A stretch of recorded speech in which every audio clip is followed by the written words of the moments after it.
Dear students, Assalamu alaikum. We are going to start class 7, lecture 39, which is based on unit 12, lines and angles, exercise 12A. जी तो student exercise 12A का question number 6 हमारे पास आज है कि क्या जी क्या question कह रहा है, in the given figure A B parallel C D. हमारे पास दो लाइन ड्रॉ की हमने, पैरेलल्स हैं, जो फिगर बनाई है हमने, देखें ए बी और सी डी हमारे पास पैरेलल लाइंस हैं, उस पर दो ट्रांसवर्सल्स हैं, P Q and R S are the transversals. Evaluate the angles X Y and Z. हमने क्या करना है, इसके एंगल्स को एवेलुएट करना है, यानी फाइंड आउट करना है एक्स वाई और जेड। अब हमारे पास जो गिवन, अब हम उसको अगर सोल्यूशन लेते हैं इसका, तो हमने क्या करना है, हमने फाइंड आउट क्या करना है, हमने एक्स वाई और जेड एंगल्स फाइंड आउट करने कि कितने डिग्रीज के एंगल बनते हैं। तो नंबर 1 अगर आप देखें यहाँ पे, तो सबसे पहले तो मैं कहता हूँ कि जी हमारे पास सोल्यूशन में क्या है जी, हमारे पास जो गिवन है वो क्या क्या चीजें हमारे पास गिवन है। सोल्यूशन स्टार्ट करते हैं इसका, सोल्यूशन स्टार्ट करते हैं तो क्या हमारे पास है, पहले तो गिवन हमारे पास क्या क्या है, गिवन हमारे पास है कि जी हमारे पास दो पैरेलल लाइंस हैं। गिवन में अगर हम लिखते हैं, गिवन क्या क्या हमारे पास ए बी और पैरेलल लाइन है सी डी के, ये गिवन है हमारे पास। फिर उसके बाद गिवन क्या है हमारे पास कि एंगल दो दिए हैं हमारे पास 60 और 75। इसको क्या चाहे तो आप 1 2 एंगल दे दें, दो एंगल गिवन है, एक एंगल गिवन है, इसको एंगल 1 कर लेते हैं तो 60 डिग्री का है, और एंगल 2 जो गिवन है वो 75 डिग्री का हमारे पास, दो एंगल गिवन है हमारे पास। उसके बाद कहता है कि हमारे पास हमने क्या फाइंड क्या करना है, इसमें फाइंड क्या करना है, हमने फाइंड आउट करना है, हमने क्या जी फाइंड आउट करना है, एंगल एक्स फाइंड करना है, एंगल वाई फाइंड करना है, and angle Z find out करना है। देखिए हमारे पास गिवन क्या था, ए बी और सी डी दो पैरेलल लाइंस हैं। एंगल 1 जो दिया हुआ वो 60 डिग्री का, एंगल 2 जो दिया हुआ 75 डिग्री का, और एंगल कौन कौन से हमने फाइंड करना है, जो एक्स वाई और जेड हमारे पास जो नहीं गिवन है वो हमने इसमें से इन ट्रांसवर्सल लाइंस के अंदर जो कट करी है पैरेलल लाइंस को, उसमें से हमने एक्स वाई और जेड की वैल्यू फाइंड आउट करनी है। जी तो स्टूडेंट हम सोल्यूशन स्टार्ट करते हैं। देखिए ये 60 डिग्री है, इस लाइन का ट्रांसवर्सल पे ये वाला एंगल 60 डिग्री का है, तो ये वाला भी इसका करस्पॉन्डिंग एंगल है, y is equal to 60 degree. लिखूंगा मैं क्या, एज वी नो क्या है जी हमारे पास, ये वाला एंगल अगर 1 जो है 60 डिग्री का है, तो y भी 60 डिग्री का है, तो angle y is equal to 60 degree corresponding angle है इसका, यानी कि सेम एंगल है, एक ही लाइन के ऊपर ये जो बन रहे हैं एंगल वो करस्पॉन्डिंग एंगल्स कहलाते हैं, और वो क्या होता है हमारे पास एक जैसे होते हैं। पहला तो ये फाइंड आउट हो गया हमारे पास करस्पॉन्डिंग एंगल्स हैं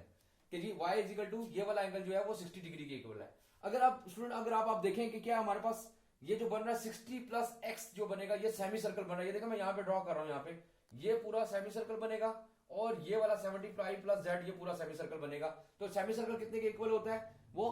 60 डिग्री 180 डिग्री के इक्वल होता है। तो मैं क्या करूंगा, अब इसको अगर मैं सॉल्व करना चाहूं तो कैसे सॉल्व करूंगा कि मैं इसको लिखूंगा angle 1 plus angle x is equal to 180 degree. अब 1 मैंने इसको नाम दिया था, ये 1 था, और इसको मैंने 2 नाम दिया हुआ था। तो एंगल 1 जो हमारे पास है वो 60 डिग्री का है, 60 plus angle x is equal to 180 degree हमारे पास आ गया। 60 डिग्री को मैं यहां पे माइनस करूंगा तो एंगल x क्या आ जाएगा हमारे पास, 180 डिग्री माइनस 60 डिग्री, तो हमारे पास क्या आ जाएगा 120 डिग्री। हमारे पास क्या आ गया, एंगल x की वैल्यू आ गई।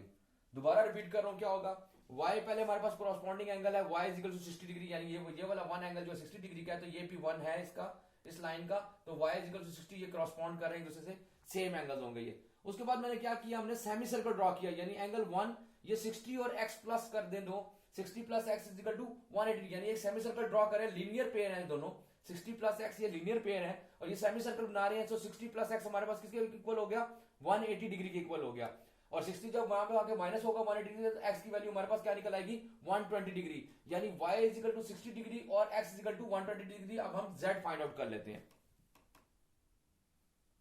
जी तो सुनो, अब हमने z फाइंड आउट करना है, हमने y फाइंड किया 60 डिग्री का, x फाइंड किया 120 डिग्री का, z फाइंड करेंगे तो क्या करेंगे, तो मैं सोल्यूशन करते हैं, तो z डिग्री,